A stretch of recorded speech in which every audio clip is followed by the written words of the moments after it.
Bismillah, alhamdulillah, vassalatu vassalamu ala rasulillah. Aroq ichgan odamning namozi qabul bo'lmaydi 40 kun degan hadis bormi dedilar. Albatta bu to'g'risida ko'p hadislar bor. Abdulloh ibn Amr radhiyallohu anhu dan kelgan, kim xamr ichsa, mast bo'lsa 40 tong namozi qabul qilinmaydi. Bo'lsa jahannamga kiradi. Tavba qilsa Alloh tavbasini qabul qiladi. Yana qaytib ichsa, mast bo'lsa, yana 40 kun namozi qabul bo'lmaydi. Bo'lsa jahannamga kiradi. Tavba qilsa Allohning tavbasini qabul qiladi. Yana qaytib yana ichsa, yana 40 kun namozi qabul qilinmaydi. Bo'lsa jahannamga kiradi. Tavba qilsa Allohning tavbasini qabul qiladi.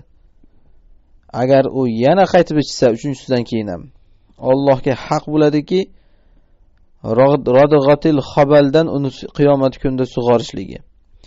Sahobalar so'raydi, "Ya Rasululloh, radg'atil xobal nima u?" Aytadilarki, jahannam ahlidan chiqqan chiqindi deydilar. Yiring qonlar ya'ni. Mana bu hadis Ibn Mojada rivoyat qilingan. Alboniy uni sahih deganlar. To'g'risida boshqa hadislar ham bor. Bu narsa mashhur. Vallohu alam.